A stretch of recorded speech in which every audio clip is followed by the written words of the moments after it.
Let's get nuts.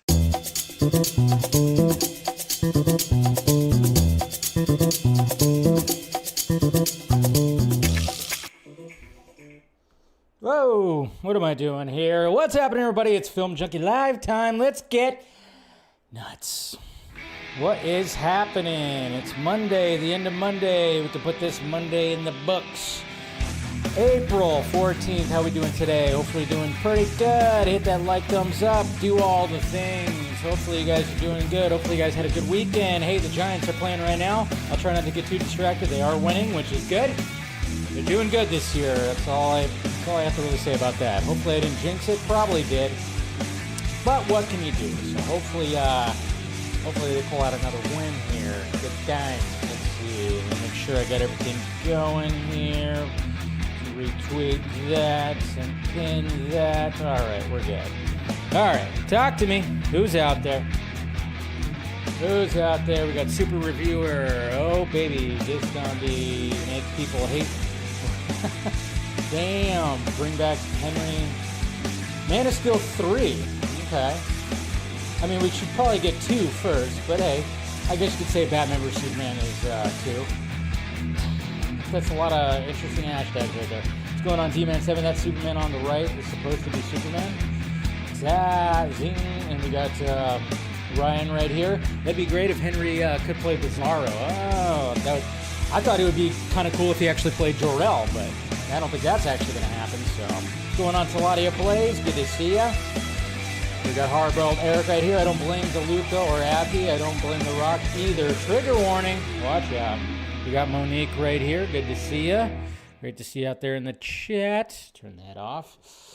Let's see who else we got. We got Clone Avenger. Getting harder to tell what is photoshopped and what is not. The Lobo set photo kind of looks like it could be legit, and the RDJ Doomsday one, I don't know. Maybe I need glasses now. Yeah, we're going to talk about that. It's just kind of like one of those things where I went, wow, we are really in the era. We're in the era of AI. That's going to be like fooling people because, yeah, a couple of images came out. And I tell you what, it's crazy. What's going on, Lane? Good to see you. Hashtag bring back Garza.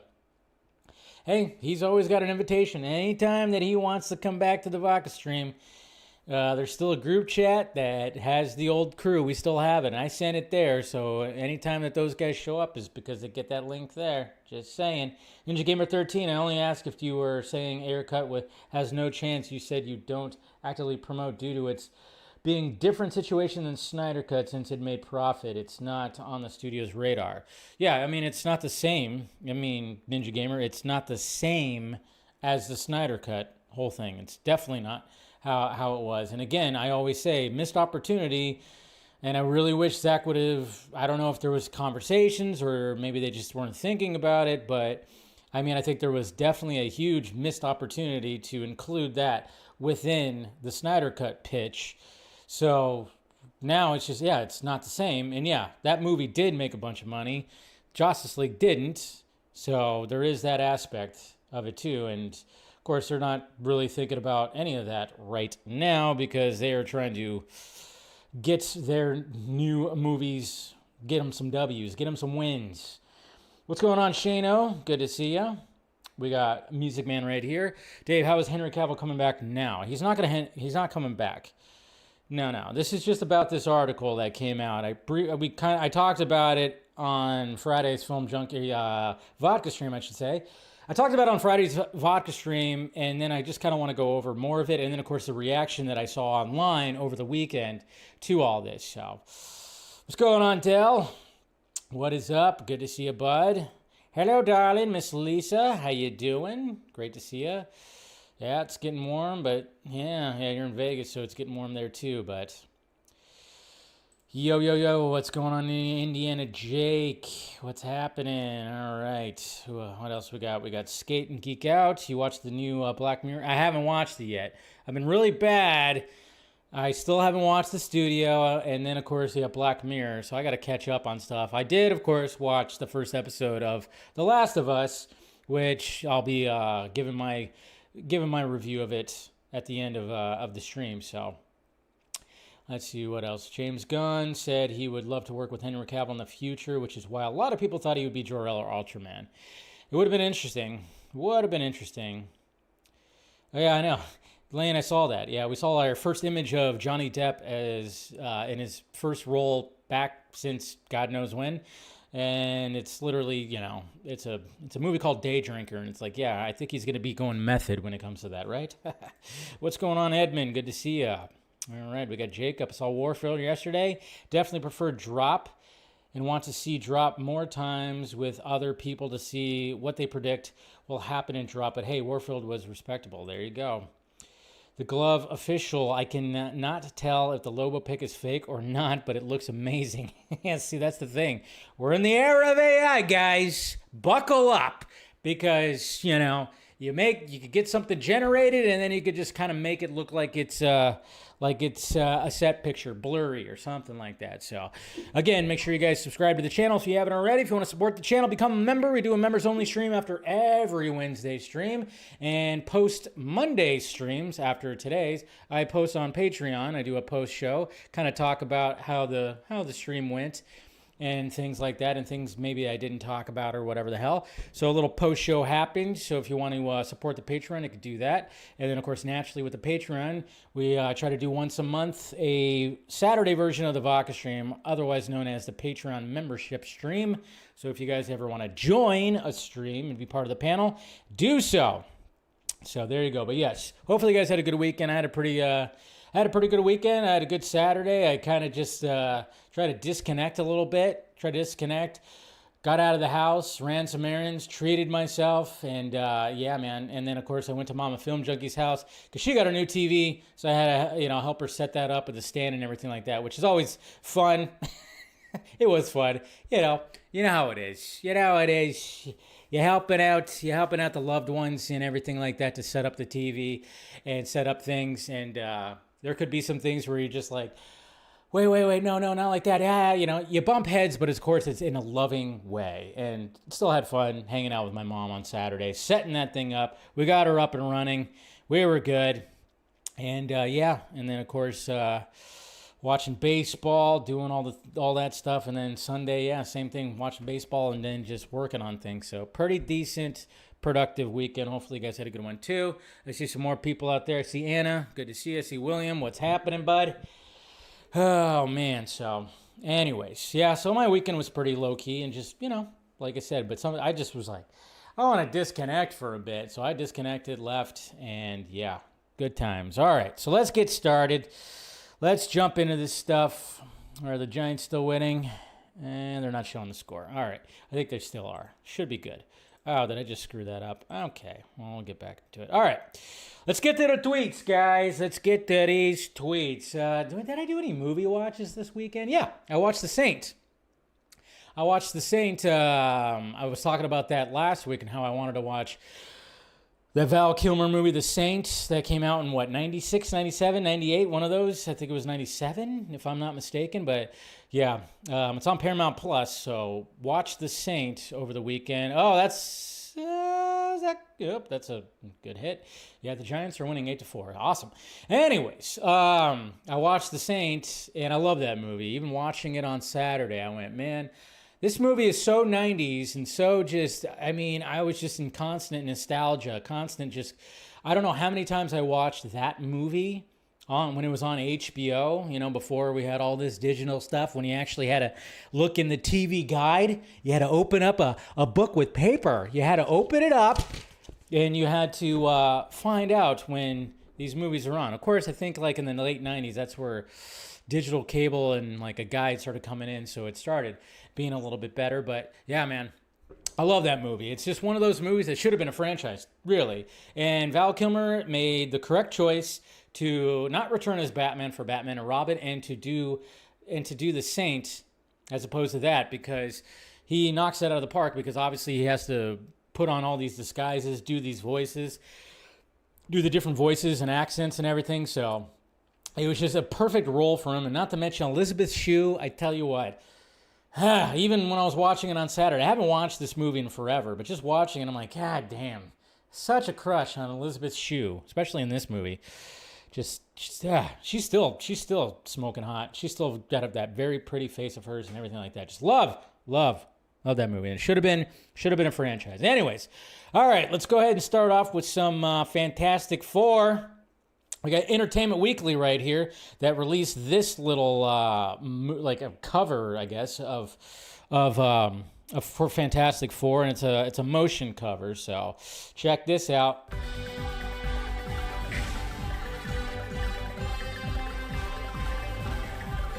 Showing them about to be launched out into space.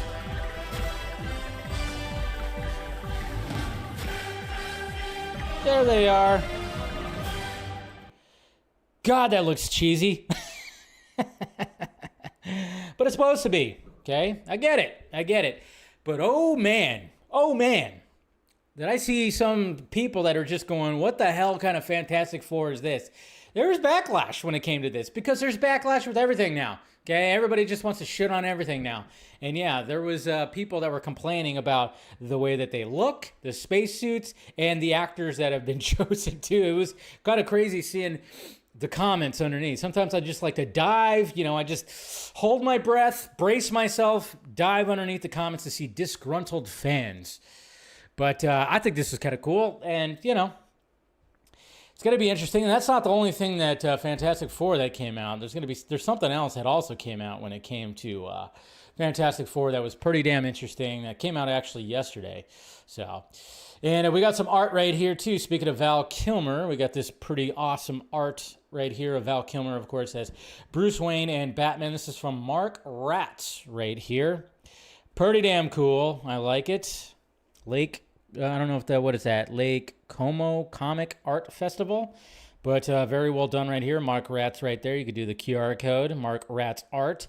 But he made this right here, and I will say again, I keep on saying that he might be my favorite live action Bruce Wayne. He's definitely up there. He definitely had the best hair, right? When it came to all the live action Bruce Waynes, he definitely had the best hair as Bruce Wayne, I would say. I'm just saying, he definitely had the best hair. We got to remember because Ben Affleck, that was not his real hair. He was wearing a wig. I think people forget that that's not his real hair, because Ben Affleck has wavy, kind of almost curly-ish hair. So the way that his hair looked all, awesome in Batman vs. Superman and in Justice League, it was a wig. So it's pretty cool. And then speaking of Batman vs. Superman, new rules. That's right. April 16th. You're going to be able to I don't know if they're going to do a pre-order. Yes, a pre-order for, that's right. We're going to get some Alfred action that's going to be happening right here. So, yeah. So they're adding Alfred to the BVS line for McFarlane right there. You got to love that. He's got his apron. He's got his makeshift apron. He's got his tools. And, that's cool. I'm glad that they're adding Alfred to that. I'm glad. Why not? You got to add Alfred. Got to have an Alfred action figure. Finally, it's happening. After much cry from anybody who loves movies, specifically action movies, it's finally happening, because we kept on going, there needs to be more recognition when it comes to stunt work, because stunt work, these people actually put their lives on the line to make the star of these movies look really good. Unless you're, of course, Tom Cruise or Jackie Chan, they put their own lives on the line, sure. And a lot of people do that too, 100%. But for the most part, when it comes to stunt crew and stunt work, it needed to be recognized more when it came to award season. And the Oscars will have Best Stunt Design category starting 2027. So not next year, but the year after. We'll have a best stunt design category, and that's great. That's great, but it sucks because, how many Jackie Chan, how many awards that Jackie Chan would have won and his stunt crew in the past? Okay, Tom Cruise, he's got a couple more stunts in him, I guess, but it's this might be the final Mission Impossible, and it's he could have already been sweeping. He would have been sweeping every year when it came to stunts, but it's about frickin' time, and I think we're all just excited, and congratulations, stunt people. Let's see. There we go. It's working. There we go.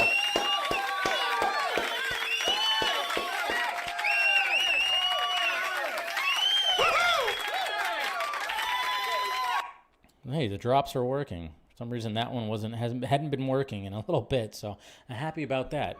I love it when technology works because, Jesus Christ, my Monday was just full of just what the F. All right, so again, I mean, we're going to be talking about AI and, you know, fake images and stuff like that. I saw this image, and I immediately went, oh, my God. This is like the hottest thing I've ever freaking seen. There's no way. Was this actually legit? But then turns out, no, this is AI as well. I mean, we're just in the era of it. And because I saw other pictures that were in the same kind of format and everything like that. But this one account posted that has Angelina Jolie dressed up in her Lara Croft costume. Obviously, she was Lara Croft in, you know, the Tomb Raider movies.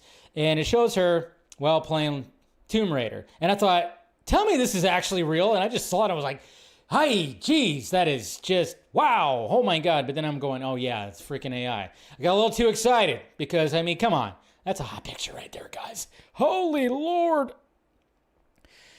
My God. It's a good one. It's a good one. But, yes, it's not real. You want it to be real, but my Lord, yeah, you want it to be real, but... Yeah, sadly, it's sad. I don't think that's, you know, even though we very much, yeah, see, not all the drops are working. Damn it. I was going to do, nope, not working. Oh, well.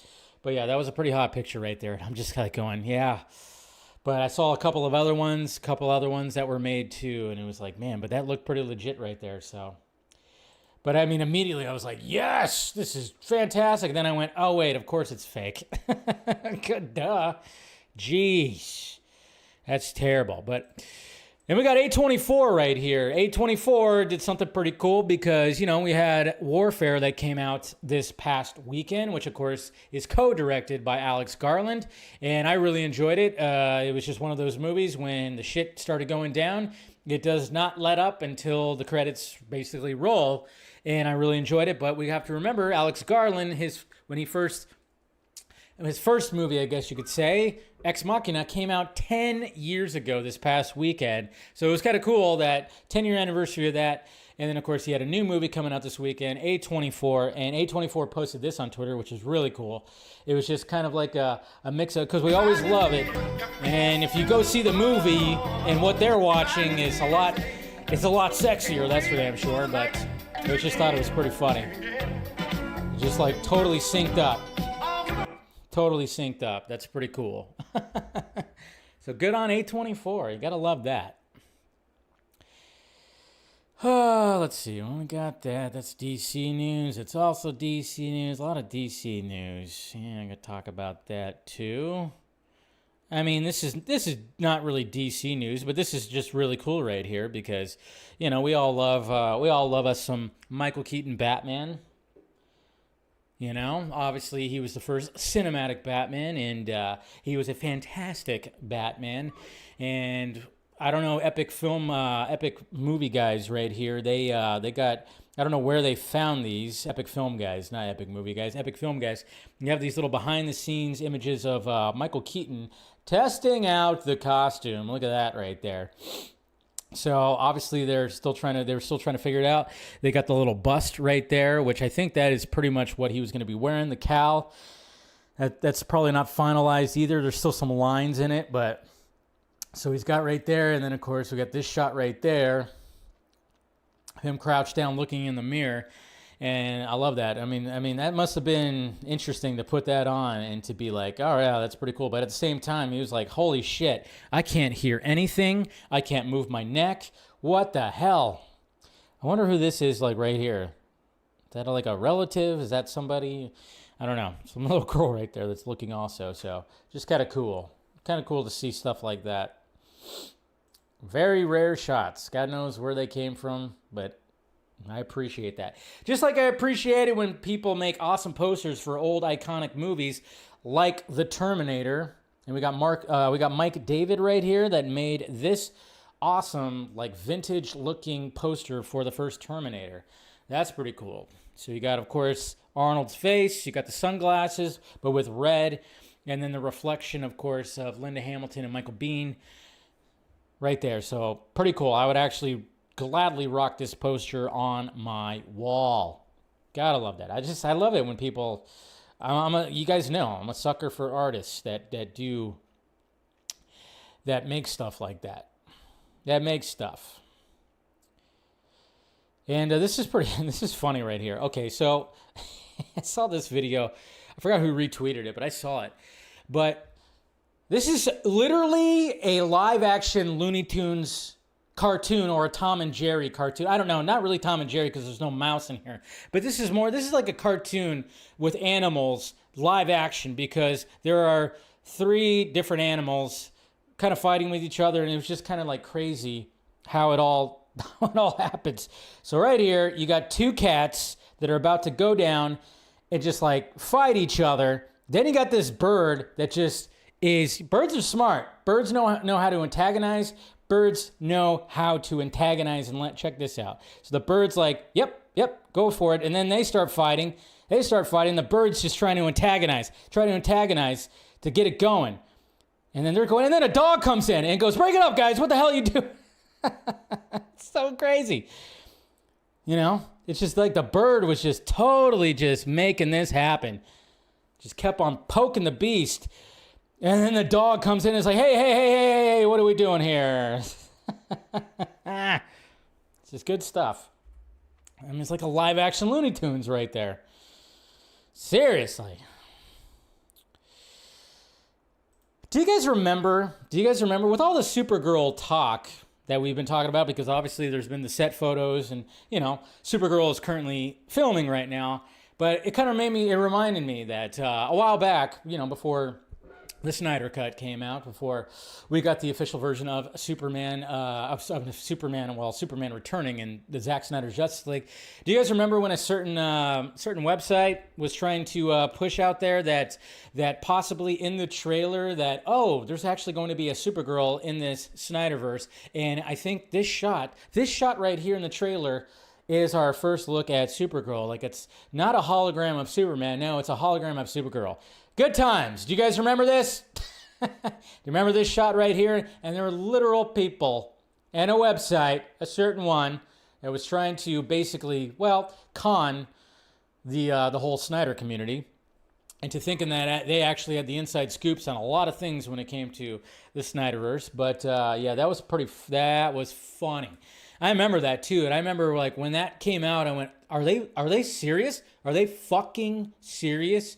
They're trying to sell that is Supergirl." And I remember people in my mentions during that time were going, "It could be, because look at the way like the hologram is. It looks like it might be bare legs." And I was going, "No, it's Superman, guys. It is not super." Oh, yeah, that was good times. Yeah, those guys really aren't around anymore. Yeah, good stuff. Oh, look at this, striking out. Giants win 10-4, striking out Bryce Harper of all people to end that. There you go. Giants are doing good. So yeah, people are dumb. You know, people are they'll just believe anything that a lot of people say. During that time, it was rough because, man, I had acquaintances and I had friends that were believing some of those morons, and I kept on going, "You're being conned." And sure enough, they had to find out the hard way, but whatever. But you know what also sucks? I mean, I just talked about Tomb Raider right now. Well, it looks like no live-action Tomb Raiders are going to be happening anytime soon. That's right. You know, if they were just smart, you know, because I don't think the one with Alicia Vikander was, it didn't make a cajillion dollars, but it also didn't flop, and it was a pretty decent Tomb Raider movie. I thought it was great. I thought she was fantastic as Lara Croft. And then we were supposed to be getting a live-action series that was going to be happening on Amazon. That was going to be produced by Phoebe Waller-Bridge. She was going to be writing the scripts and probably directing some of it. And then it was going to be starring Sophie Turner. And guess what, guys? It ain't happening anymore. Amazon's live-action Tomb Raider series from Phoebe Waller-Bridge is reportedly dead after millions spent in development. No script was ever completed despite being announced 3 years ago. So 3 years ago, and apparently, according to the article, it was about almost $10 million that were spent already for development of this. And no script was turned in. Seems like Phoebe didn't know what the fuck she was doing. I mean, God knows, again, there could be more to it, but it's like, wait a minute. How are you effing this up? There's literally a lot of source material. You have your actress. All you got to do is put her in the costume, give her some guns, and then let her do her Tomb Raider thing, and you just figure out what's going to be the MacGuffin, what's going to be this, and what's going to be that. How do you F that up? Yeah, see, you guys should have just did a sequel to Vikander's Tomb Raider movie. Should have just did that. Or had her be part of the series. I don't know. Because I don't know. Sophie Turner as Lara Croft didn't really... it was like, yeah, okay. Sure. Ridiculous. So yeah, God knows what's going to be happening with all of that. Okay. What else we got? I think that's... Oh, yeah. Did you guys see at C2E2 over the weekend? We had a little reunion of a certain iconic cast that all got together and were on stage. And, of course, they took this awesome picture right here. The Breakfast Club. That's right. All of them. Even Judd Nelson, man. He showed up. Emilio Estevez, Molly Ringwald, Anthony Michael Hall, and what's the girl's name? The other girl's name? I totally am like drawing a blank right now. She was like the cute. She was the one that I had a little crush on. Totally drawing a blank. What's her name again? Or does it say right there? Yeah, it does. It says, oh yeah, Ali Sheedy. Ali Sheedy. There it is. Jace. Totally blanked on her name right there, Sal. Yeah, good old Ali Sheedy, the crazy one. I remember I saw a video online where I think it was like two people talking, and they talk about there's a theory that the Breakfast Club is like it's all happening in Ali Sheedy's character's head. Like she's so crazy that she's actually at that Saturday detention by herself, and all the other characters are just characters in her head. And then they start breaking down of why that is, because of certain things that happen that don't make sense in reality and everything. And yeah, so, and then of course she has that transformation at the end where she goes from like the crazy girl with the long crazy hair, and then she gets all like glamored up and everything. So it was actually, there's like the whole thing that John Hughes actually wrote that as it's all happening in her head. Crazy. I love those theories, though. I like going down those rabbit holes. They're fun. They're fun. Yeah, this video might be AI, but it's actually pretty cool. And as a matter of fact, I'm 100% sure that it's AI, but you never know. I just saw it on my Twitter feed. The evolution of the Batmobile. Pretty cool. Check this out. So we had that first version, which was like a car. Then it turned into a Batmobile-like. Then it got to the 66 Batmobile. Then right there to the 89, which is still probably one of the best. Then you got the Batwing also. Then you got the Batman Forever Batmobile. Then you got the ugly Batman and Robin go-kart. And of course you got the Tumbler. And then you got the flying bat, the bats in there. And then of course you got BBS, which is awesome. And then naturally we got the Batman one right there. Pretty cool. Pretty cool. So, but it's funny how that's how the first Batmobile was. It was just a normal car that was red. It's just funny. And then they realized, yeah, maybe Batman should be actually driving a vehicle that, kind of represents him and not some like rich guy car, possibly. The worst is Benz? No. Come on. What are you talking about here? The worst? No. The worst is Batman and Robin's, because that was like literally like a fucking go-kart with a spinning engine, a glittery spinning engine. No, that's definitely the worst one. Come on. And I saw this right here too, and this kind of went, when you read this, you go, geez, this is very true. I don't know who made this, but kind of showing Superman and Batman, or Superman and Spider-Man and the actors that have played the 3 different generations and totally nailed when it comes to like the captions of each. So you got Christopher Reeve and of course Toby, the icon, because they were the first. Cavill and Garfield, wasted potential. Yeah, that one hits. And then of course you have Corn Sweat and Holland, the young blood. But man, that middle part really does hit right there, doesn't it?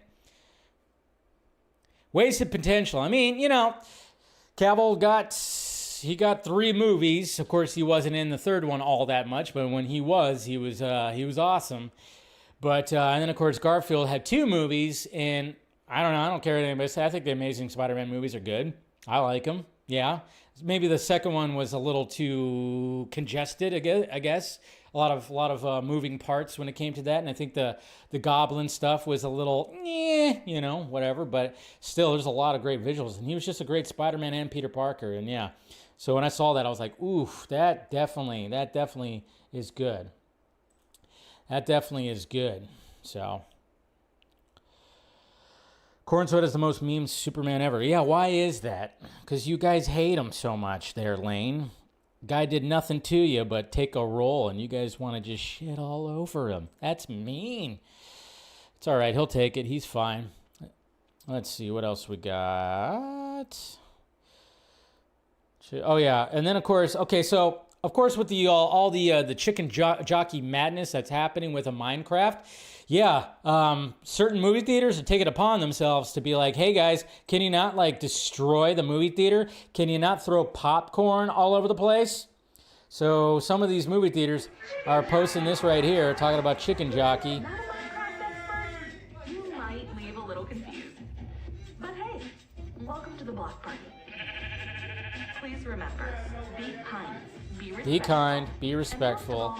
Remember that popcorn buckets are not to be used as ender pearls. There you go. Come on, what are you doing? Jeez, this thing is like lagging. Ender pearls, I mean, I'm guessing that's some kind of Minecraft term that I don't really know, but yes, they're basically going like, can you stop, guys? And there's actually something else that came out about when it came to it too, so that I'll get to in a little bit. But first off, we have this other Fantastic Four thing. So Fantastic Four, the official Fantastic Four Twitter account, basically every Sunday, they've been just posting the clip about talking about dinner, doing dinner on, you know, Sunday, like Sunday dinner. So they post like the same clip every Sunday. And I noticed that people on Twitter were kind of going like, oh, wait a minute, where's the Fantastic Four clip? The official Fantastic Four Twitter account hasn't posted the clip. And sure enough, they saw that and they knew exactly what they were doing. And I would say this is pretty damn good marketing. So they decided to post a 4-second clip to add to it that has Johnny upset about missing Sunday dinner. You're late. What do you mean? What do you mean? What do I mean? You're late for dinner. Yes, we are.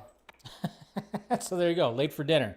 So interesting stuff right here. You got Johnny, who's got some kind of box of something that has him as as you know, as a Human Torch right there, it looks like.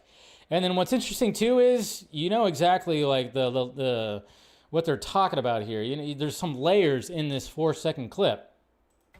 You're late. What do you mean? What do you mean? What do I mean? You're late for dinner. You see her face right there?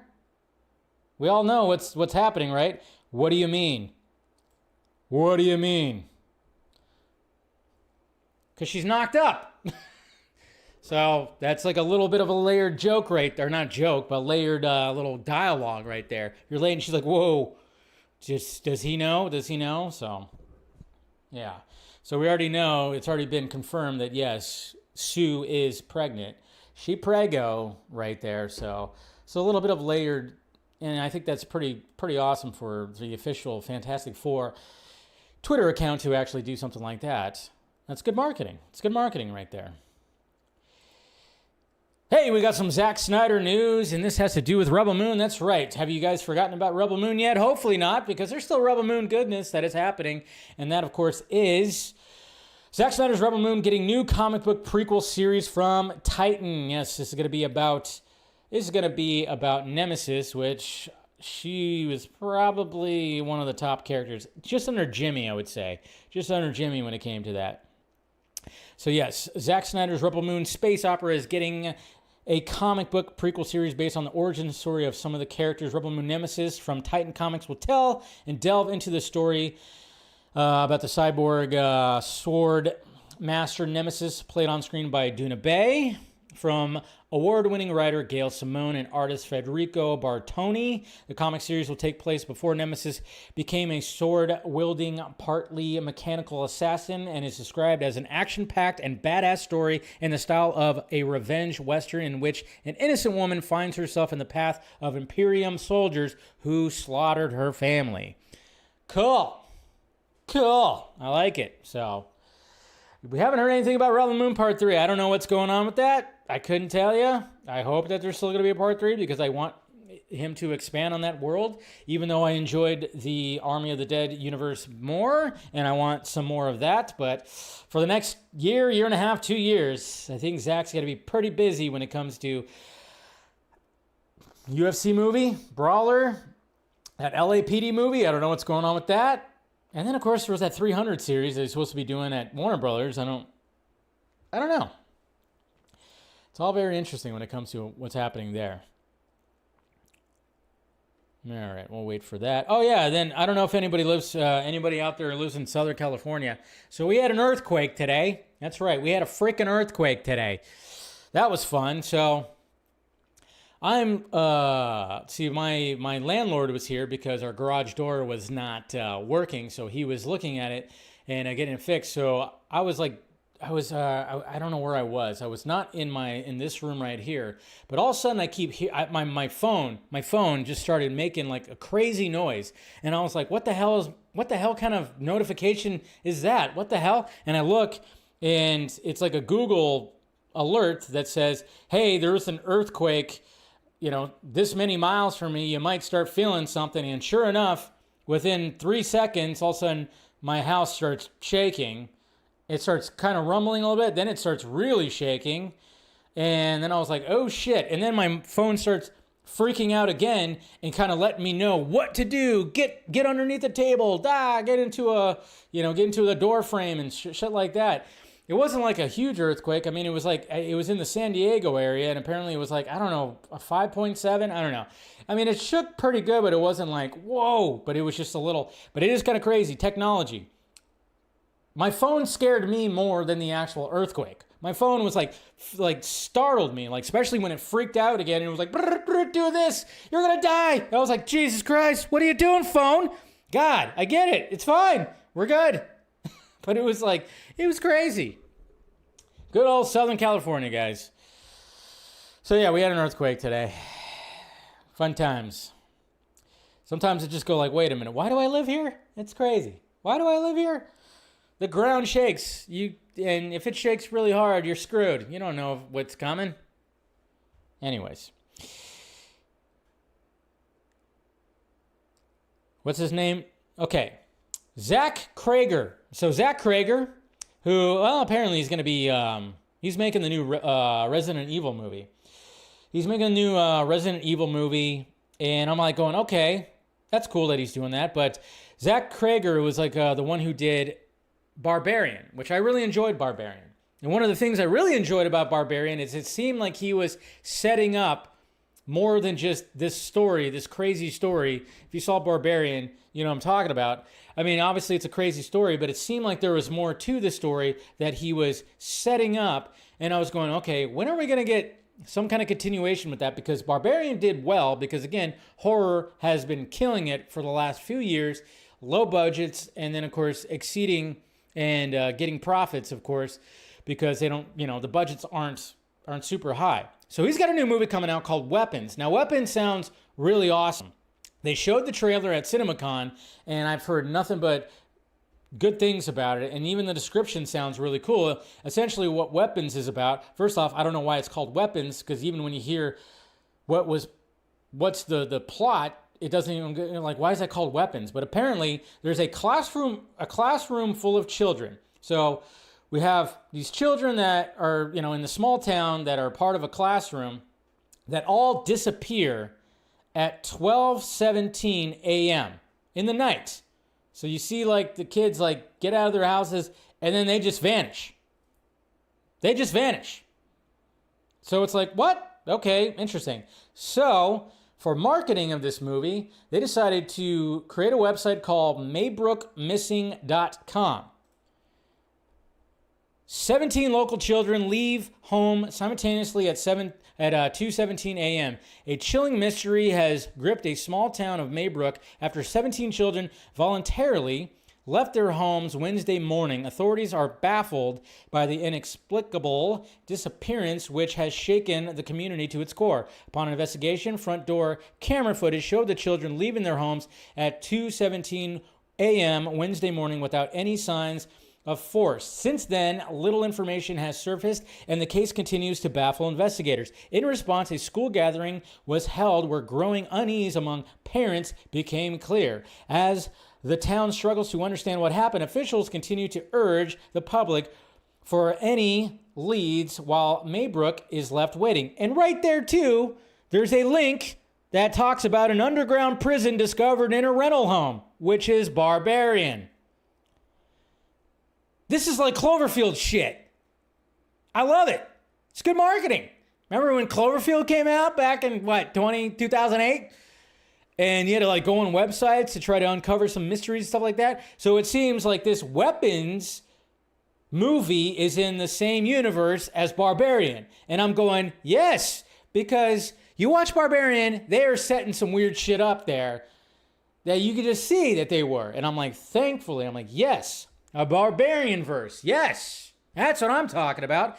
And again, I'm like, capitalize on this because I've been seeing nothing but people are so hyped for this movie. And it sounds like an interesting concept because you're like, wow, okay, why did they all mysteriously just leave their houses at 2:17? What happened? That's the hook. That's the hook. Hopefully, when it comes to trailers, they don't reveal too much and then leave the mystery. Leave that mystery alive, and I love this right here. Oh, and it's by Warner Brothers as well. So maybe Warner Brothers is finally getting their shit together, huh? Seems like it. I mean, Mickey 17 was a miss, sure. Seems like Sinners is going to be a hit. Hopefully, Minecraft still rocking. Of course, we'll talk about that. And we've reached this point, folks. It's kind of crazy to hear this, especially from an actor who was just in a movie that was part of this universe earlier this year, but it is kind of funny that we're here. I mean, I know it's been over how many years now? It's almost actually going to be 20 years. We're on like 17 years, 18 years of the Marvel Cinematic Universe. But we got Anthony Mackie right here talking about Avengers Doomsday, the script. He says, everybody's excited. I feel with the script and having the Russo brothers back, it's going to give the audience that old Marvel feeling they always had. That old Marvel feeling. We're at this point. It's kind of crazy to think about that people aren't feeling the new movies nearly as much. So now somebody has to say, oh, it's going to give you that old Marvel feeling. It's just kind of weird. Like, whoa, yeah, we're at that point now? Oh, yeah. This whole thing started in 2008, I guess. But that just kind of shows you right there that not even Anthony Mackie was probably going like, yeah, Brave New World kind of sucked. They fucked it up. And they did. That old Marvel feeling. We'll see what that means. And then keep it on the Minecraft thing as well. Jack Black being the awesome guy that he is. I mean, I already showed you that some movie theaters were putting a disclaimer to not destroy the movie theater, not throw your popcorn all over the place. Now we have Jack Black adding to that. And again, this is good marketing because you could do marketing after the movie comes out. You can continue the marketing so then it still continues, to make some money. He shows up. For today's presentation of a Minecraft movie. Imagine this. You're about to watch the movie, and you hear this voice. Also, no lapis lazuli, and also absolutely no chicken jockeys. And he just shows up. What the hell?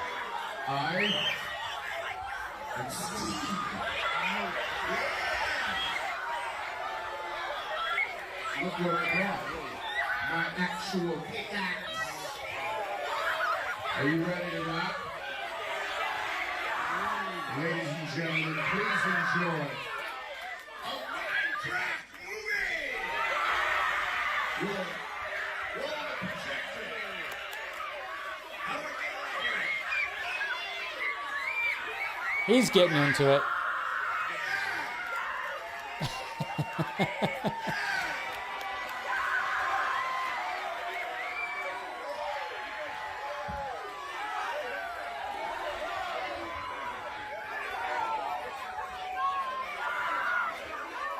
And there you go. See, that's awesome. That's awesome. You gotta love it when you see that stuff. So he's just like adding to it. Why not? And again, it's continued marketing. It's like, hey, can you just like make an appearance real quick? And sure, of course he does it. He knocks it out of the park. It goes viral. And especially with all the movie theaters, you know, all the craziness that's been happening when it comes to these movie showings. I mean, I talked about it last week. It's gotten a little crazy. So I like the fact that they're like, okay, to market it, to help it, let's have Jack Black like show up at a random one and be like, hey, let's not F this place up. Don't throw popcorn. So that's pretty cool. I love that. Absolutely love that. Jack Black is awesome. I love Jack Black. Love Jack Black. All right, that's all the tweets. Man, my little thing right here is acting slow. All right, let's get into it. Let's get into the main topic here. All right. Despicable Me, Minecraft, Minions, Chicken Jockey spinoff. Okay, let's. We got a couple of things here. So let's start off right away. And like, you know, of course, I'm going to be talking about don't be fooled. But again, we're always going to be fooled. So this image right here was was flying around, and this had to do with Funko Pop image of new Superman movie, and a lot of people were passing it around like, oh my God, here's what, we got Corn Sweat's Funko Pop and Crypto, and people were passing around. I saw it, and I was like, wow, this is adorable. This actually looks pretty cool. And there's the image right here. And I'm like, that looks cool. Even the costume, I think, even the biggest detractors of the costume would even dig that. Chonies and all. But that was the image right there. And it was just kind of cool because you have some like, you got the cape like flapping a little bit. You know, he's doing like a little lean. And then, of course, you got Crypto right next to him. Sadly, that's not real. Not real. This is actually from Pop.Eyes. Pop.Ease? I don't know. But these are the guys right here. They make concepts. They make little concept images of this. So not an official Funko Pop, but Funko definitely should look at that and be like, well, maybe we should do something like that. That looks pretty good. So there is that, but again, it's like, damn it. Really? Why? I would have gladly, I was like, yeah, I'll freaking grab me one of them. Jeez, that's cool. Let's see, what else did I want to bring up? Oh, yeah, okay. So, obviously we saw, so a couple of things. So, obviously we got the new image from Collider. Behind the scenes of Superman, and I know there's some people that are like, Jesus Christ. James Gunn, why do you got to be in every image? My God. You're not the star of this movie, damn it. I know, we talked about this on the Vox stream, but yeah, there he is right there. There's Jimmy Guns showing right there. And I know people always, because they hate him. But I'm like, well, he's a selling point. I did find this to be hilarious, though. I liked what somebody did right there. That's pretty good. Good little Photoshop right there. Pretty funny. Gotta love that. Good little Photoshop right there. I also saw somebody that was making fun of I guess somebody was I saw on my feed or something like that. Somebody was making fun of the size of Jimmy Gunn's hands because they're just running out of things to shit on him for. So now let's make fun of his hands. All right, cool. I mean, if that's where you guys want to go with it, perfectly fine. Your hatred of this guy is going to lead you to make fun of the size of his hands. By all means, very adult. And like I said, even these same guys, I mean, I could have swore that they said that the sneak peek that we got 2 weeks ago, that drove the stock down because, you know, people saw that and thought it was absolutely ridiculous. But I mean, the awareness, I forgot what website this is. I kind of talked about this too, but well, I mean, at least when it comes to social media awareness, it topped the end of last week, I guess you could say. So there is that too. Now, again, I get it because of course there's always going to be those people, which of course, if you look underneath my the comments and stuff, you got to love it. You got to love it when you get these fucking these crazies that just want this movie to just crash. And I'm just kind of going like, what do you do in real life? It's just, I honestly just like, just don't talk about the movie. It's not for you. It's fine. Just talk about something else. But no, they can't help themselves. Yes, I get it. Doesn't mean that that's going to translate to box office success. But it's so funny because I always ask a question because they always go like, yeah, the movie's going to flop. I'm like, okay, so what is going to happen if it doesn't flop? Then what? What are you going to be crying about? What are you going to be fighting for if it doesn't flop? Okay? I'm not saying it's going to make $1 billion. But I don't think it's not going to flop either. I'm pretty sure it's going to be somewhere in the middle where it's going to warrant sequels and the DCU is going to be okay. It's just like, then what? You just going to constantly just shit on everything for the rest of your, okay. It's just funny. It doesn't mean anything. Yes, I know. But you guys were also saying that that clip tanked the stock because you guys don't understand fucking economics. So weird. It's just weird. Like I said, it's a lot worse now. Like when Lane was saying that David Cornsweet's like the most meme Superman. Yeah, because the pushback is a lot worse than it was when it came to 10 years ago with Cavill and Snyder. I mean, it was pretty gnarly then, but it's like worse now. And then anybody that lives in the Cleveland area, when it comes to the Cleveland Guardians, we got this that's happening when it comes to Superman. They're going to be doing a Superman night on Wednesday, July 23rd at Progressive Field. So you can get some merchandise when it comes to this right here. So you get a little bobblehead Superman, and then you can get a T-shirt giveaway that has the Metropolis Meteors on it. I actually do want that shirt. That looks pretty cool. First 15,000 fans in attendance get that. So, pretty cool. I like it. So, they're doing some stuff like that when it comes to the Guardians, Cleveland Guardians. Like it. And then, of course, you know, we had all, you know, again, I'm not gonna bring up the images, you know, in the video, but yeah, we're seeing some stuff when it comes to Supergirl set. And I'm sure you guys saw all that. I'm not going to bring it up just in case. Somebody has like a drone that they're flying over the set. And I'm just like going, geez. But when it comes to the Superman trailer, now we just figured that James Gunn has been working on the Superman trailer. He even said, he responded to a fan on social media that he's in fact working on the new Superman trailer. And we just all assumed, okay, April 18th, Superman Day. Why not drop the new trailer on Superman Day? But now we got Jimmy Guns right here that's kind of crushing that idea. And here's his response to that. It was on Instagram, and people were, you know, somebody was asking him, when's the second Superman trailer? Oops, my bad. Hit the wrong button. Anyways, right here, second Superman trailer, when? We just released 5 minutes of footage in theaters, so it'll be a beat. So don't expect it. I mean, something could happen, and maybe another clip will happen. I don't know. Or they'll just drop another image. I don't know.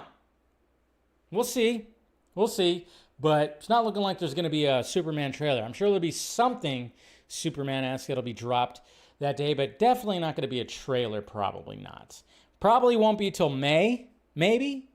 We got 2 big movies in May, right? We got Thunderbolts. We got Mission Impossible. So maybe along with those, I don't know. So I don't know. Yeah, just don't expect it Superman Day. But you never know. It could be something else. Definitely could be something else.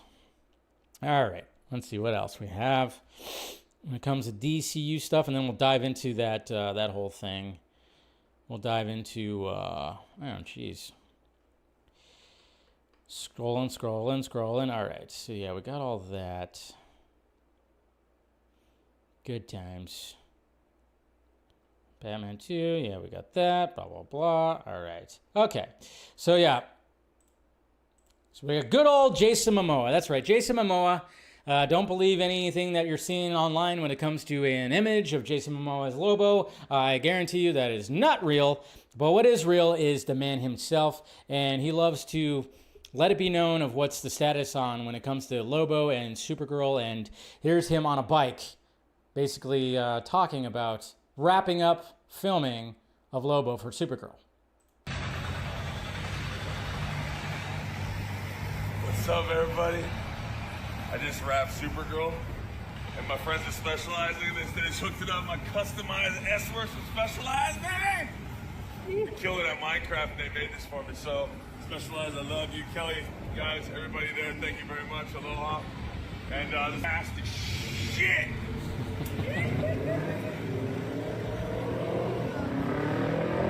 Zoom in on his ass, why don't you?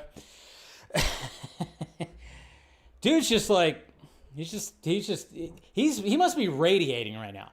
Jason Momoa must be one of the happiest guys, one of the happiest actors on earth right now. Not only did he complete filming a character that he's been wanting to play for the longest time, but Minecraft is killing it at the box office when there's probably a lot, nobody thought that was actually going to be, a lot of people just thought the movie was going to tank.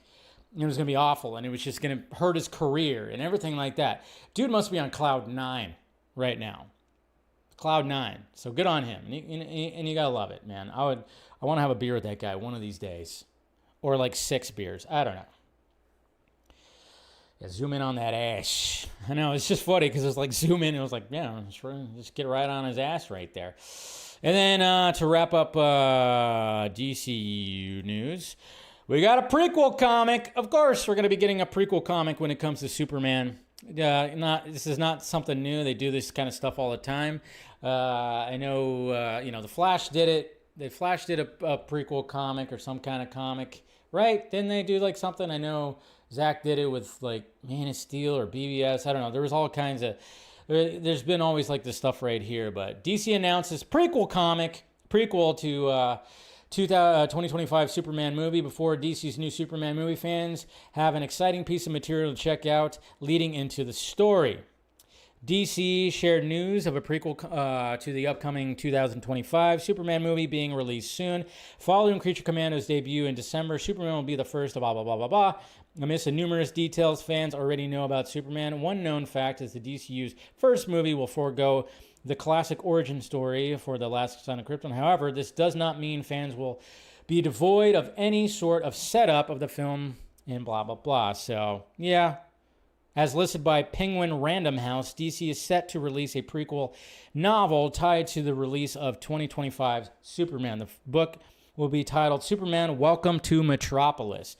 According to the listing, Welcome to Metropolis will explore Clark Kent's earliest days living in Metropolis, working at the Daily Planet, and managing his secret identity as Superman. He will also look into a dangerous mystery that appears to connect to Nicholas Holt's Lex Luthor, who comes into the upcoming Superman movie already hating the Man of Steel. The book will even include an 8-page full-color insert with profiles for the film's core cast characters. So there you go. Yeah, should be good. And that's going to be releasing on June 3rd. And it's 144 pages in total. So there you go. Get a little book reading in before you see the Superman movie, but I'm sure it's not going to be like, you don't have to do it. It's just an option. Pretty cool. I like it. I like that a lot. All right, let's talk about this main topic here. Let's talk about this. Let's talk about Michael DeLuca and Pam Abdy. Now, on Friday's vodka stream, this article came out on Friday, so I didn't read through it really all that much, and I wasn't going to like do a whole thing on it right at the beginning of the vodka stream. But I did want to make a comment about the certain things when it came to what was said in there, specifically when it came to Superman and the hiring of James Gunn and all that. So I did make a point, and I cut that part out. If you want to go watch that whole spiel, go for it. It's on the channel. But here's the article right here. Warner Brothers' Mike DeLuca and Pam Abdy playing long game, mixing IP like Bodyguard revamp and bold originals and animation despite brutal press.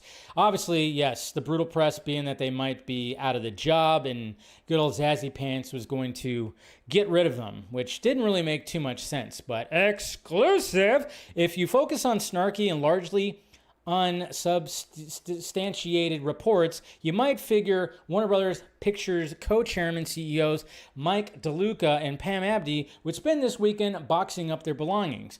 Using a couple flops and risky upcoming films as fodder, several reports with scant backup say their Warner Brothers Discovery boss David Zaslav is scouring for replacement candidates, which he denies in a tepid manner. Despite the rough press, DeLuca and Abdy will actually spend this weekend, same as their counterparts at other studios do, trying to keep an eye on kids while they read scripts, watch dailies, and dream up slates for 2026 and beyond. Yeah, they ain't going anywhere. The overheated reports quieted after a Minecraft movie did way better than anyone imagined and quickly joined another surprise blockbuster, Beetlejuice, as top priority sequels to go with IP revivals from The Matrix to Practical Magic, Gremlins, and Goonies. Yeah, I could care less about, Gremlins, fine. We could do another Gremlins movie. That's fine. Why not? Goonies, I think that's just... They don't need to do that. But I was never a big Goonies guy anyways. Practical Magic, I think I might have saw that movie once. Sure, whatever. But of course, naturally, they're going to do another Beetlejuice movie because it did make enough for that. But they're also going to be doing a revamp of Bodyguard. If they switch the genders, that's going to be ridiculous. But watch them do that. Watch them do that. That'd be crazy if that was the case. But then, of course, they're looking forward. Sinners might end up being a huge hit as well, which hopefully it is. It's getting nothing but great reviews. Of course, I'll talk about those reviews on Wednesday's show. I'll go over those reviews. But right now, it's currently at 100%. Everybody's just raving about that. All the critics are raving about that. So joining Deadline today from the hot seats in Burbank, let's welcome Mike DeLuca and Pam Abdy. And, of course, they laugh.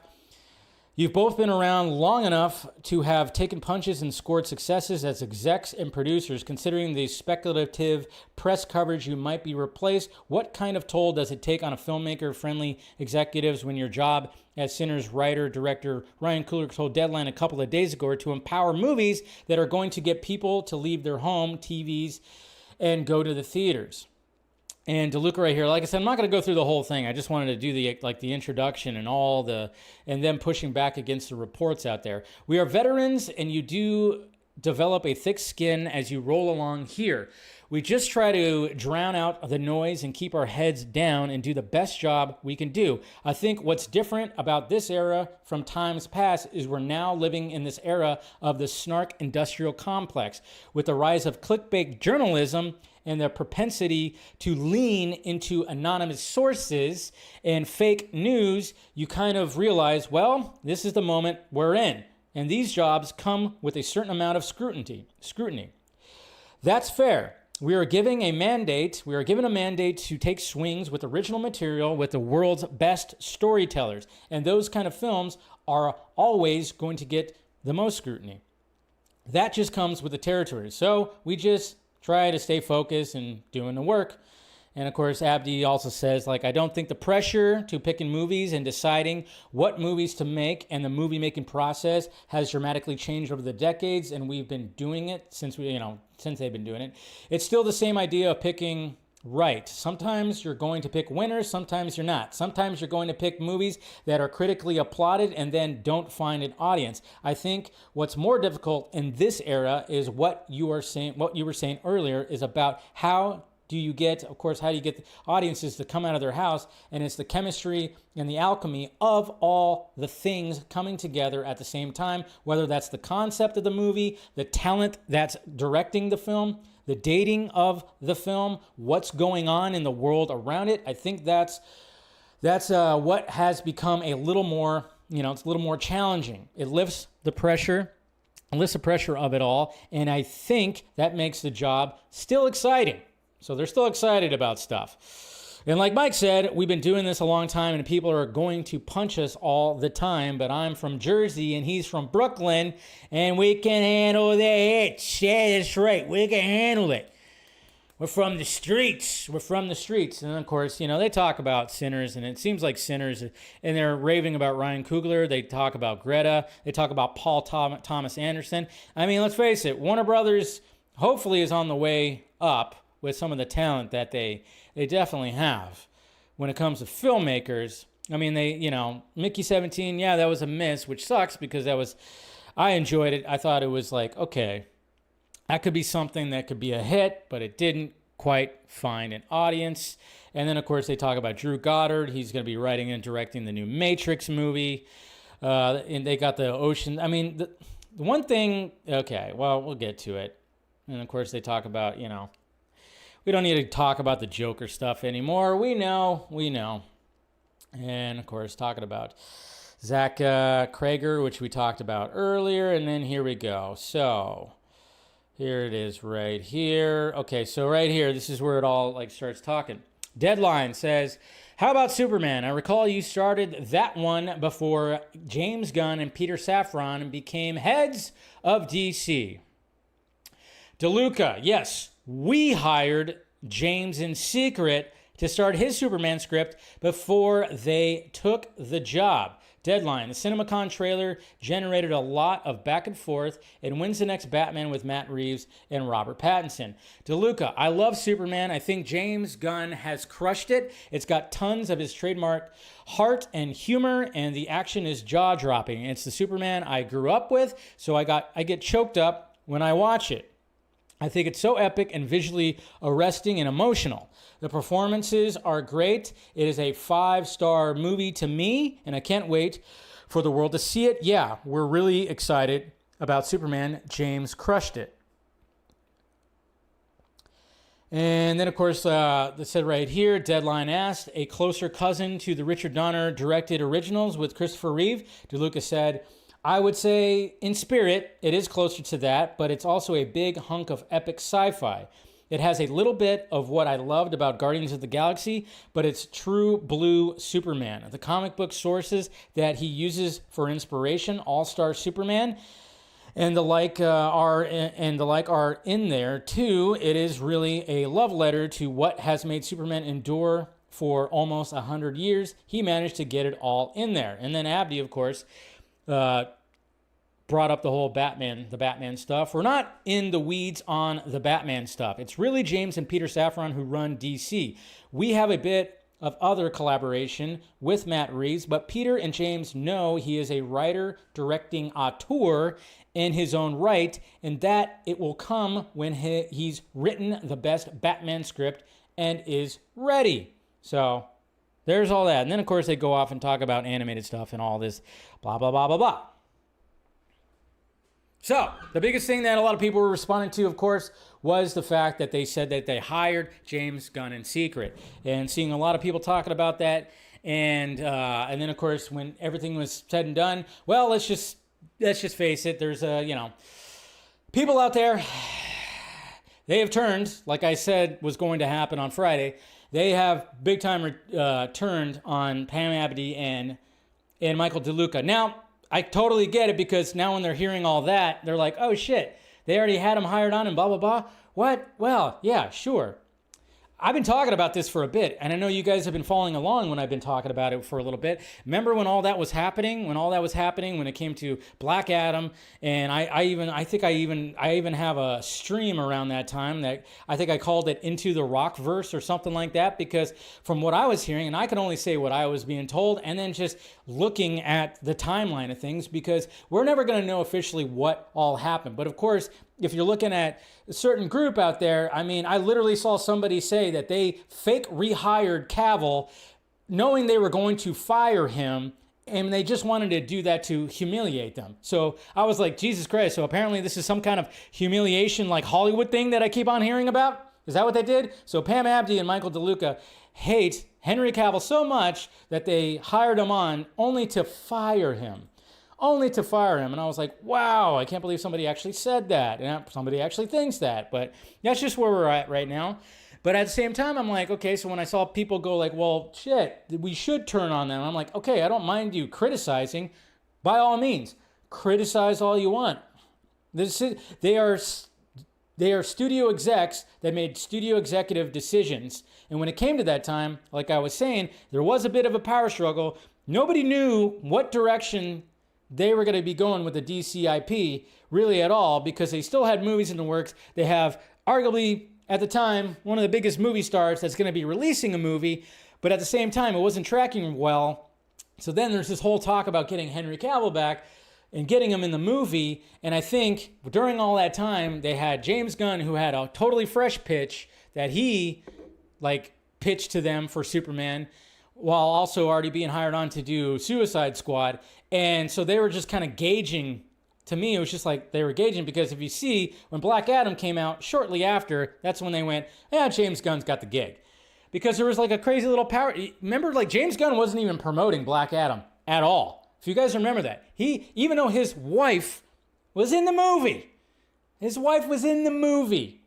he did not promote it.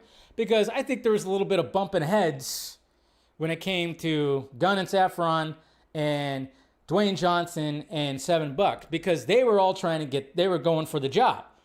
And I even mentioned that. So if we would have got, if Seven Buck and Dwayne Johnson and Hiram Garcia would have gotten the job, the DC Studios job, yes, they would have sent it off into like essentially the rock version of the DCEU, which would have had some Snyderverse in it. Henry Cavill would have been in it and everything. I don't know who else would have ended up showing up in it. It would have been interesting, but I'm sure that they had their ideas, and they definitely did have their ideas.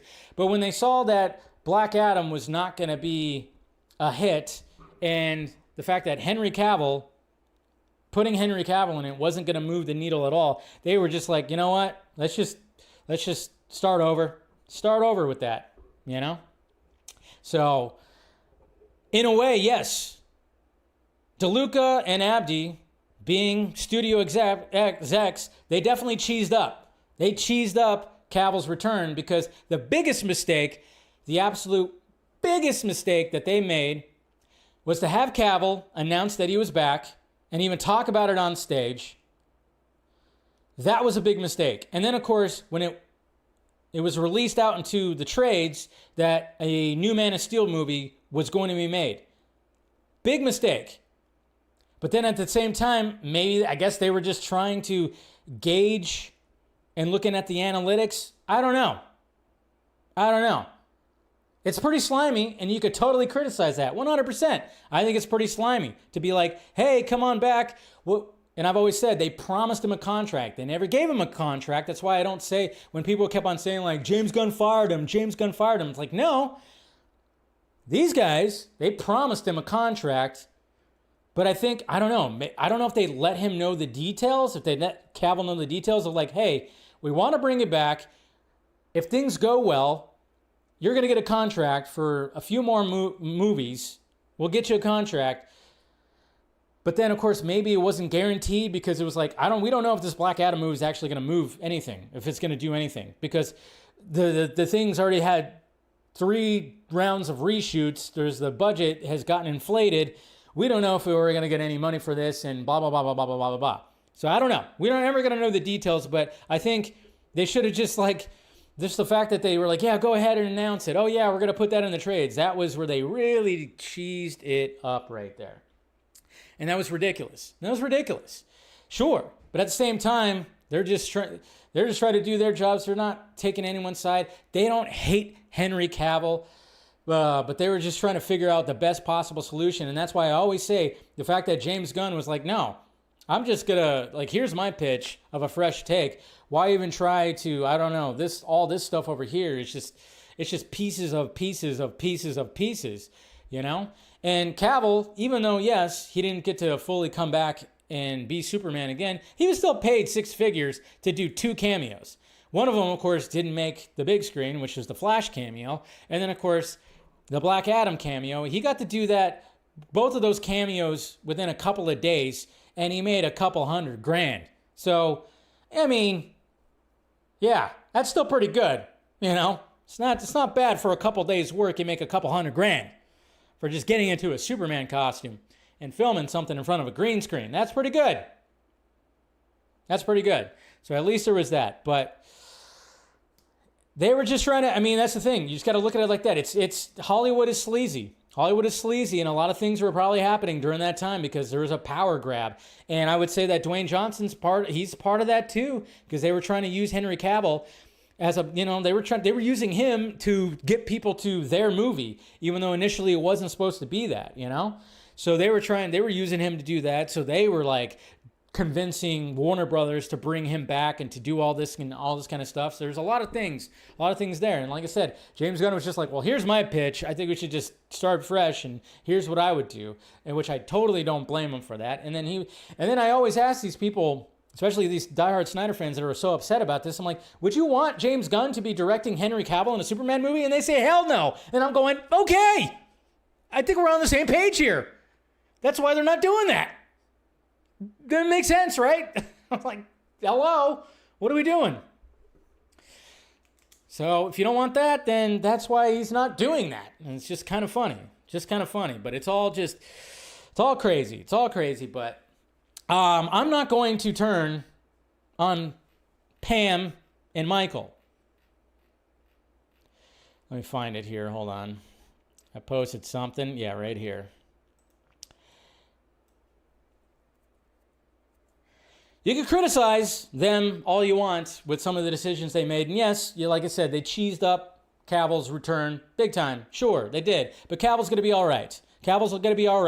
He's got a bunch of new movies that are going to be coming out, some new IPs. He's a new father. I think he's going to be okay. He's definitely going to be okay. And yes, you can criticize Pam Abdy. You can criticize Michael DeLuca for all that stuff right there. But to flat on turn on them and say that they're evil people and do this and do that, I bring this up because I'm going like, well, I can't officially do that because they're not evil people. They're just studio execs. Yes, they have to make difficult decisions. Sometimes the decisions suck, and yes, you can criticize those decisions. But listen to Zack Snyder right here because, well, was he being a studio shill? The event would not have happened at all. This event would not have happened at all if it wasn't for Pam and Mike. So just to say that those guys really were the ones that said, yes, we want to do it. I just want to. That's a cool added layer to the full circle aspect also then. I think it is. I really think it is. It's, I didn't, I just think that it's important to be said. So that's all. So the full circle event would not have happened if it wasn't for Michael DeLuca and Pam Abdy. Okay? Yes. Totally criticize how they handled the Cavill situation. Fine. But they are not evil people. You morons. We have Zack right here giving total praise. And not to mention on this same stream that Zack was on, which you could find from 2023 on the Vodka stream. I mean, he raves about the new group at Warner Brothers and how much better it has been and how much easier it's been to work with them, especially when it comes to Pam and Mike. That shit, it just doesn't happen without them. That big event with fans and raising money and screening the movies, especially IMAX, Zack Snyder's Justice League, doesn't happen without Pam and Mike.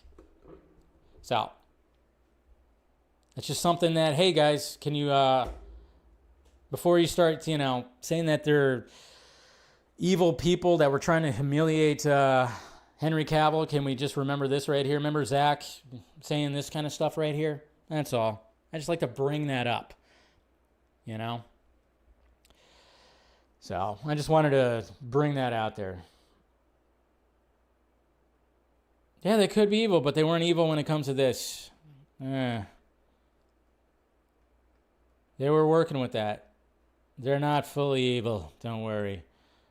I'm not going to be, but the biggest thing that I was seeing, like when it came to these guys that were pushing back on that, if you were to go on their Twitter, on their profile, and you hit the search and you search those two names and look at their tweets, when it came to these people who are fighting to get the Snyderverse back or get it sold or something, they looked at Pam and they looked at Michael as saviors, as if they were the ones that are going to do it. So many tweets. Anytime that I got pushback when I got these dumbasses in my mentions talking about how they, you know, how much they've turned on and how much, you know, like they're evil and they're saying ridiculous shit. They were like, they have like, over the years, so many tweets of them just being like these saviors, and then all of a sudden they read that, and they read that they hired James Gunn, and they did all that, and immediately, nope, not anymore.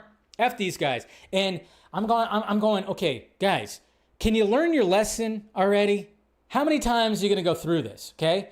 Because remember when Ann Sarnoff came in, and she was supposed to be the savior? That didn't happen. Oh, even Walter Hamada at one point when he came in, oh yeah, maybe he's going to be a guy that's going to make sure that Zack continues his stuff. No, he ended up being worse than probably all of them. Okay? And then there was like Jason Kilar, which was he was kind of something because he did help get it put on HBO Max and get that. Sure, cool. So you can actually put him above the rest. David Zaslav, same thing. When he bought Warner Brothers, people were thinking, oh, David Zaslav, he's going to be coming in. He'll restore the Snyderverse. Didn't happen either. And then all of a sudden, Pam and Mike come in. They'll get it back. They'll get something back. They got some. And then now it's like, learn your lesson. Nobody's going to be a savior, okay? Nobody. Nobody's going to be any kind of savior when it comes to what you specifically want. It's just not going to happen. It's not going to happen. And Zack doesn't have time to do any of that anyways. He's going to be working on this UFC movie for the next year and a half, 2 years. Then he's got that LAPD movie and then everything else too. So I don't know. I don't know what you want. The only, like I said, the only thing that we might get when it comes to a restoration of the Snyderverse, and they hate it when I say it, but animation. Animation could be a thing. There you go. People are allowed to hope, Dave. Okay, Black Red, I'm also allowed to push back against that and be logical. What does he say? Hope is like your car keys. I'm just kidding. They could hope, but at the same time, when you're saying stuff like, oh, they said like ridiculous conspiracy theories, that's where it gets ridiculous, okay? Sometimes you just gotta be like, when are you just gonna like let up, give it up a little bit, be in reality. And you know what's not in reality? AI images made to be looked at as leaks from sets. That's right. Today was a good old day for AI leaked images. Did you guys see these? I mean, we are in the era of people just creating images, probably through AI. I mean, some of it could be Photoshop, and certainly in the past we've seen stuff when it came to Photoshop. And I remember when they were filming Deadpool and Wolverine, and we saw a bunch of different supposed leaks. I mean, the biggest one that a lot of people were raving about that thought it was real was James Marsden in the full-on Cyclops costume on that beach when it came to, or on the, in the sand or whatever, when it came to Deadpool and Wolverine. And I'm just kind of going like, oh man, when it comes to the newer movies now, we're just going to get even more and more, because first off, I wake up and as I'm getting things going, all of a sudden I'm seeing an image of Jason Momoa's Lobo on Supergirl set. What? And then all of a sudden I see people passing around this other image. And at first I went, who the F is that? I don't even know. Oh shit. That's supposed to be Robert Downey Jr. as Dr. Doom. So check these out, guys. Here we go. There we go. Jason Momoa on a motorcycle, looking like Lobo, but of course the image is blurry as all hell. You got a camera guy back there, and everything looks like it could be legit. That could be him as Lobo, and some people were going, oh my God, this is so awesome. My first thought was, why would he be riding a motorcycle like that? Why would he be riding? I mean, Lobo's bike is like, it literally, he flies into space. It's not just like some regular motorcycle right there. So I was like, what the hell? I know. Is this from the scrapped Crow remake that Jason Momoa was supposed to be in? Kind of looks like that a little bit, huh? But yeah, definitely not real. Definitely not real. At first I was wondering though, and I even asked around, I was like, dude, is that real? Like, no, it's definitely not real. So we could throw that out. It doesn't look all that bad. I will say. But yeah, definitely not real. Then there's that. What the fuck? What is that? At first, I mean, I seriously had no idea. Was going, what is that? Oh, that's Robert Downey Jr. as Doom. Wow. Look at that costume. That is kind of sharp, kind of interesting. The hair looks goddamn ridiculous, for sure. But, and then of course they kind of put like the Iron Man, you know, little power source in that suit just to add a little bit more to it. But I was like, no. I was like, what? It's not blonde hair. It's gray hair. It's gray hair. His hair is gray. Again, blurry. And again, it's like they're doing a costume test or something like that. And I'm just going, no. I was like, wow, that's pretty cool. Right? Both of those came out within an hour of each other. So that was why I wanted to talk about it, because I'm going like, oh yeah, we're in that era where now people are going to be like making these type of images, and then of course adding blurriness or whatever the hell to make it look like it's actually real and try to pass it around. So now it just sucks because we're in this era now where we go, wait, is that real? Is that not? I mean, we are definitely in that where somebody could just quickly create an AI image or something like that, tweak it a little bit, throw it out there, and then people are going to start freaking out. They can also do that with video too. That's what's going to be happening as well. We're just in that era where now we can't believe everything we see unless it's officially released by the studios. I mean, now naturally when it comes to Supergirl and those images and that video, I mean, apparently somebody got a fucking drone and found the damn set, and those are legit and everything. Sure, that could be, but there's going to be people that are going to be creating stuff that looks like that too, probably, when it comes to AI. So yeah, kind of does look like Kurt Russell, doesn't it? That's what I thought it was. I'm like, was this like Kurt Russell in something? I don't know. That's Robert Downey Jr. as Doom. That was pretty funny. So, yeah, just got to be careful out there, folks. Got to be careful. Well, let's talk about the box office. The box office, of course, we had like so many different movies. We have so many movies that came out this weekend. I mean, seriously, there's like four movies. But, of course, we have a Minecraft, which is just totally dominating right now. Totally dominating. And I thought when I talked about this last week, I thought Minecraft might, when it comes to the drop from weekend to weekend, I said I would not be surprised if it's in like the 40 to negative 40%. It's probably going to be a low drop. Sadly, that wasn't the case. It was actually a negative 51.8% drop, which is still not bad. It's actually still not bad, but it made $78.5 million over the weekend, and it continues to just go crazy, and it's at 552.7. So it's already passed $500 million in just 2 weekends. 2 weekends. So the question is, does it actually reach $1 billion, or does it just gradually just slow down and maybe stop at 800 million? Maybe it reaches 900 million. I don't know. It's going to be interesting to see where this goes. But yeah, it's dominating right now. Essentially, it's already making profit. It was a $150 million budget. If you times that by 2.5 or 3, I mean, that's about like what, 450? Yeah, it's already making profits. So definitely helping out. And then, of course, you had Angel Studios release King of Kings. And, you know, these movies always end up doing well because they are made for cheap. And, you know, these religious movies, you know, we mustn't forget there is a lot of religious people out there. And this animated movie is doing gangbusters. It opened up with 19.4. Naturally, that was going to happen. The Amateur, when it came to like the regular movies, did the best out of the other ones that came out. It made 32.2. That's actually not bad at all. Worldwide opening weekend. I'm kind of wondering what this budget was. I wouldn't be surprised if the budget was around 30 million, maybe 40 million. I don't know. And then, of course, we had Warfare, a movie I saw. I mean, I can't imagine this one had a big budget. But, you know, A24, small movie, war movie. Not a lot of people are going to flock to it. But, hey, you know, $8.3 million. And then, of course, you had Drop, which looked very interesting. And it made 7.4 domestic, 2.5 international. So $9.9 million worldwide. So, yep. And, you know, good old Snow White. Hey, you know, not quite 200 million. I don't need to stop talking about that. People are still like just shitting all over that movie and shitting all over the star of that movie. They're posting some scenes from Snow White where I didn't even realize that, wow, this is very badly acted. It's like, it's bad. But anyways, that's besides the point.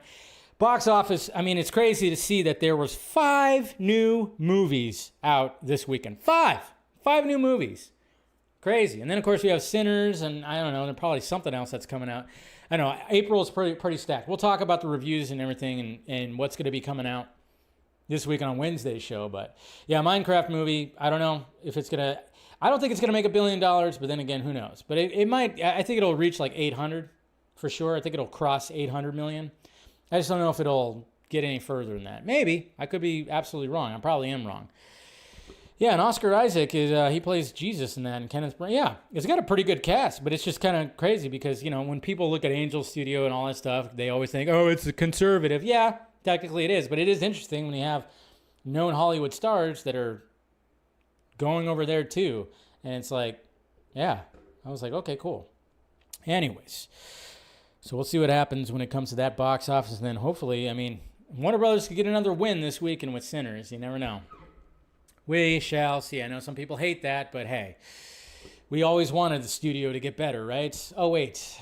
You wanted it to get better on your terms. You wanted, like, Zack and Debbie to be running the whole thing, which makes no sense. Anyways, The Last of Us. Did you guys watch the new episode? Season 2. I totally forgot that it was premiering last night. I went, oh, shit, cool. So when I got done with everything, got done watching some baseball, I threw it on, and... I will say that it's cool to get back into this world. I have not played the game. I know very little about the game. So when I watch season 1 and going into season 2, I'm just a person who just goes, I know this is based on a game. I know what the characters, and I know certain things that might happen with the characters, but I'm just kind of watching this fresh. I'm not going to totally just, I know when it comes to diehard, players of the game, they don't like Bella Ramsey as Ellie. They think that was a miscast. And, when I see the side-by-sides, I go, yeah, they went a different direction, for sure, And Pedro Pascal, I mean, he looks like Joel from the game, as far as I could tell. And it seems like, some people have had problems with some of that casting and everything. Anyways, when it came to this first episode, obviously, it's a slow episode. They're getting right back into it. I didn't know there was going to be such a time jump. It jumps 5 years. Cool. And they start already setting the foundation for this other character. I forgot what her name is, who's supposed to be, crucial in this season. Forgot what her name is. They show her in the beginning and, had connection to, obviously, what Joel did in the first season. But Joel, man, I mean, I just, the whole episode, I kept on going, I feel sorry for him. He can't connect with Ellie anymore. And, I mean, I know that's part of, like, the whole story, and I know they're going to eventually get back to normal. But, man, he just felt sorry. He just was like, looked like he was just like a shell of himself. He just was sad, depressed, and everything, And I will say this, though, after watching the episode, I have a crush on Isabella Merced as Dina. Kind of have a little crush on her. Like, when Ellie and her, when Ellie is, like, crushing on her, I'm like, I get it. I totally get it. Because I was kind of crushing her. I was like, okay, she's a good little added character when it comes to this. And, of course, something happens. And then, yeah, there is that scene that was pulled from the game that a lot of people are doing a side-by-side when they, they're on the dance floor and they end up kissing and everything. So, and then, of course, some dude, like, intervenes, and then Joel intervenes and blah, blah, blah. So people were putting that side-by-side. I will say, though, that, yeah, sometimes when it comes to Bella Ramsey, even saw it in the first season, yeah, sometimes when it comes to the most dramatic stuff, yeah, sometimes it could be like, maybe that could have been better. Yeah, I'll give it. She's not like, but she's still a young actress and everything. It doesn't ruin it for me, but I could see why people have complaints about some of the more dramatic scenes. But I will say this, that Ellie, in this first episode, I do not like her. She's, she's all right, but I mean, just the way she's like with Joel and very just, I don't know. she's got this like entitlement to her, but I get it. It's supposed to be like that. I mean, it's only the first episode. I get it, but I'm really not liking her right now. I'm liking Dina, not really liking her, but hey. But she's going to be great as, she'll be great as a Haka girl for sure. Dina likes tacos though. Hell yeah. Are you talking about the actual food? Are you talking about something else? Okay, well, anyways. All right, let's go ahead and go over to Twitter and see what kind of questions you guys are asking over here. See, make sure that there's not craziness that's happening because you just never know. You just never know. Yeah, there's some weirdos. I got some weirdos in my today. Got some burner account thingies happening and everything. So, oh, Dave, you are in for a treat with Ellie. Oh yeah, I know. Yeah, trust me, I know. I've read some of the things that happen in the games, and I'm like, and I know like something happens with Joel. I mean, there's a lot of things that happen, and it's just like okay, but yeah, I'm totally in for. That's what I like, the fact that I haven't played the game and I don't know this stuff. All right, Twitter questions. And Eric, hey Dave, I'll say it. I don't blame DeLuca or Abdy for Black Adam Superman plan, and I certainly don't blame The Rock for it either. It was the only shot they had for getting Henry, etc. to let's see. It's the only shot they had for getting Henry, etc. a proper Man of Steel 2 send-off before the reboot, plain and simple. But that's the thing though. Dwayne, I'm kind of on the other side of that though. I mean, I don't think that Dwayne Johnson and they were fully going, oh yeah, we want to get you Man of Steel 2. I think they were trying to sell Black Adam more than anything. So, but I mean, I get what you're saying. Ronnie, I saw Chris Gore say in his streams that they are doing reshoots for Superman. Do you know if this is true? Probably. They're probably doing some little things. Would not be surprised. They've done that with Fantastic Four. Every big movie is going to have some reshoots in it, But of course, depending on how you feel about all that, you're going to say, oh, it's doom and gloom. It's just, it's all that kind of stuff. Dylan G, I honestly hope with Sinners getting amazing reviews, I just hope the audience shows up for it because it's an original vampire movie with a great cast. Me too. I'm with you on that. And then Dylan G says, so HBO is really saying, hey, this Sunday night on Easter, let's end your Easter with one of the most heartbreaking moments ever in a video game and show it in live action after spending time with family that day. Hell yeah. Why not? And then he asks, are you going to see Revenge of the Sith 20th anniversary next Friday in theaters? Is it next Friday? It is, huh? Not this Friday, but next. I know my nephew and my brother are. I don't know if I am because The Accountant 2 comes out that weekend too. I don't know. I got to figure that one out. Darkness Under the Wind. Dave, do you think Joel will die in this season of Last of Us, just like in the second game? Spoiler alert. With season 3 being announced recently, it gets saved for that, especially if that will be the final season. Well, didn't mean to.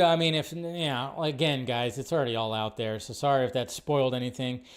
I think we all knew that Joel was going to end up getting off, but it just depends on, it's a good question because are they going to save that? Are they going to drag that along? Are they going to change it up? That's what's going to be interesting about it. I know. I ruined it. I know. I already knew it. Don't worry. I already knew it, Arkham. I already knew that was going to happen. Devin Wooter, Dave, well, AI faked leaks. Well, stop leaks or not. Are you surprised that Jack Black told the audience to stop throwing popcorn? No, that was pretty good. Do you think James Gunn's Superman trailer 2 is coming out April 18th? Probably not. Probably going to wait. They might wait till May. Or the end of the month, Minecraft movie box office will pass Avengers. Nah, it's not going to pass Avengers. It won't pass Avengers, but... New Juice 5, are you planning on doing more Tuesday lives again now that there's been more news to cover? Seems like you're averaging a 1.5 hours M&W. So it could go back to one. No, I think just, I like having that night off. I like having a night off in between the streams. I think that fits. That fits. So I'm gonna keep it at Monday and Wednesday. Let's see. Jamin Watson, hey Dave, how come Zack Cregger's new movie Weapons is connected to Barbarian? The movie was made at 20th Century Studios, and now Weapons is going to be made at Warner Brothers and New Line. That is connected to Barbarian. Well, I think they probably, I'm sure there's some deal that was made for the rights or whatever the hell. Probable spam. Let's see, 12, The Intellect. Would you support a non-profit DC fan film universe? DCFF? Yeah, absolutely. I always support fan films, especially like DC ones. And then this is where I have some weirdos right here. I don't know. Somebody made an account called Snyderverse Fan. It's a burner account. They have my image right there, and they titled it, I Need a Man to Hug and Kiss. So that's fun. And then, of course, we have this person right here who is a nerd-erotic parody. But I don't mind this because, it's kind of, like I said, I was kind of crushing on her and two myself. I fucking love Dina. Amanda Hug and Kiss. That's funny. That's funny. So I don't know who that is. Some burner account. Somebody who is a big fan of me. Apparently. That's when you know you made it. Right? You got to be crazy with that. What story are they going with for Superman? More of an all-star Superman or something different? More of an all-star Superman. Our all-star Superman is heavily inspired. It's inspired heavily by all-star Superman. Of course, now you see people, because they hate James Gunn and this whole universe so much. All-star Superman has been deemed as one of the better stories, one of the best, I guess you could say. I still haven't read it. I'm going to. But, yeah, so of course, naturally, those guys are like, it's actually not good. Morrison kind of sucked. I'm like, God damn. They'll just say anything nowadays. It's like, ugh. It's crazy, man. Hug and kiss. It's all-star Superman for all seasons, What Happened to the Man of Tomorrow, and Kingdom Come. There you go. Yeah, so it's stuff like that. There's a Kingdom Come in it. There's Man of Tomorrow. But all-star Superman is like a lot of things that's why James Gunn kept on, posting images from that specifically and everything. So, yeah, so that's what we're kind of looking at. But I haven't read that one yet. Going to pick that up. Just like, I still have to read Woman of Tomorrow, which I have. So I'll get all that homework going. They are releasing a 4-book novel collection set for the movie. So there you go. See, Dell knows, which is good. Smart to release with all that. It's good marketing, because another thing that's happening too, and of course certain fans don't like it either, I guess, because they just want everything to crash and burn, which again, I don't understand that. It's not what we fought for when it came to the Snyder Cut movement. DC is selling like crazy when it comes to their absolute universe. It's going crazy. So DC are selling books, selling out of books. Warner Brothers is getting some hits. And it seems like they're going to be getting some more hits, and the hype for Superman is going to be there enough to continue, of course, with the DCU. So a lot of good things seem to be coming. So I don't know. I like to be happy about that stuff. Kind of rooting for it all. I just want some good shit, and for these artists and creators to make the shit that they want to make. Sound good? I think that sounds excellent. All right, guys. Hit that like, thumbs up. Subscribe to the channel if you haven't already. Like I said, if you're part of the Patreon, or if you want to be part of it and see the post show, I will be posting the post show on there right after this, kind of recap the show and talk about little extra things. Usually it's about like an 8-minute, 10-minute extra right there, so it's good times. And of course, everybody who's already subscribed to that, thank you very much for the support. If you want to become a member, do that too.